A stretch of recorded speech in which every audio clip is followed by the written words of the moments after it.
Bienvenue dans Wikipodcast. Aujourd'hui, on plonge dans la vie et l'aura d'une figure absolument iconique, Marilyn Monroe. Oui, bonjour. C'est vrai qu'on a affaire à une personnalité fascinante. Ce contraste entre l'icône glamour, planétaire et puis une vie personnelle beaucoup plus tourmentée. Exactement, et elle reste incroyablement présente, des décennies après sa mort. Donc l'idée, c'est d'explorer un peu sa trajectoire, ses débuts, sa consécration, ses difficultés aussi. Tout à fait. Pour essayer de comprendre pourquoi elle continue de nous fasciner autant. En se basant sur les éléments qu'on a pu rassembler. Alors, commençons par le commencement. Norma Jean, née à Los Angeles, 1926, une enfance pas simple du tout. Ah non, loin de là.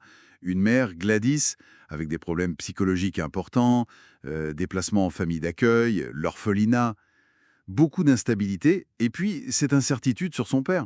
Oui, on sait maintenant grâce à l'ADN que c'était Charles Stanley Gifford, mais elle a vécu avec ce manque, ce flou. Ça marque forcément. Bien sûr. Et on peut imaginer que son premier mariage, très jeune, à 16 ans, avec James Doherty, c'était peut-être une quête de stabilité. Probablement. Puis vient la guerre, elle travaille en usine, et là, le tournant, les photos, David Conover. Mhm. Le début du mannequinat, l'agence Blue Book, c'est là que tout s'enclenche, et la transformation commence. 1946, premier contrat avec la 20th Century Fox, et le changement de nom. Marilyn Monroe, voilà. Mais attention, l'ascension n'est pas immédiate. Il y a des débuts un peu difficiles, des petits rôles, elle passe même chez Columbia pour La pêche au trésor. C'est pas linéaire, non. Et c'est là qu'intervient un personnage essentiel, Johnny Hyde. Ah oui, absolument clé. agent chez William Morris. Il a vraiment cru en elle, il l'a conseillé, on parle de chirurgie esthétique.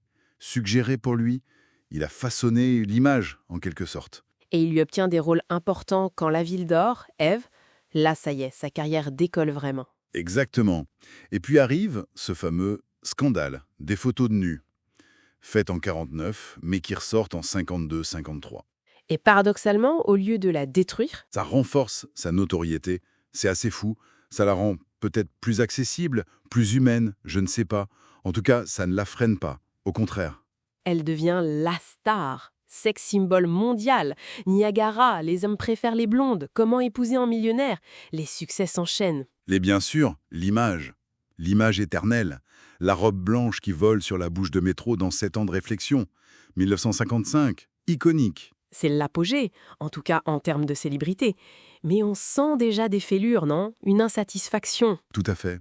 Elle reçoit un Golden Globe pour certains Lem Show en 59. C'est une reconnaissance critique et publique énorme, mais elle cherche autre chose. Elle veut être prise au sérieux comme actrice dramatique.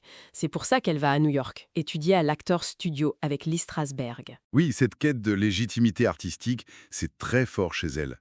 Être plus que juste l'icône blonde. Ça révèle une vraie profondeur et une vraie souffrance aussi, sans doute. Souffrance qui se reflète dans sa vie privée? Très agitée?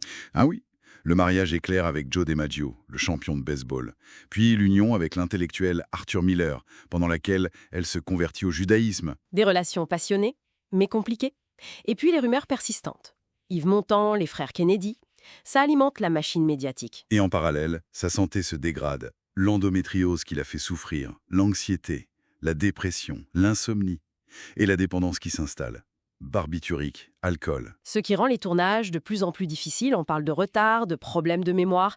Le milliardaire, Les Désaxés, un film terrible écrit par Miller d'ailleurs. Oui, presque prémonitoire. Et puis, Something's Got to Give, le tournage maudit où elle finit par être renvoyée par la Fox en juin 62. C'est un coup dur. Les derniers mois sont étranges. Elle achète sa première vraie maison.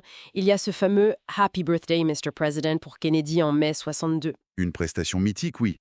On parle aussi d'une possible réconciliation avec la Fox, peut-être même d'un remariage avec DiMaggio qui était resté proche. Il y a comme des lueurs d'espoir. Et puis, la nuit du 4 au 5 août 1962, elle est retrouvée morte chez elle, 36 ans. Overdose massive de barbiturique.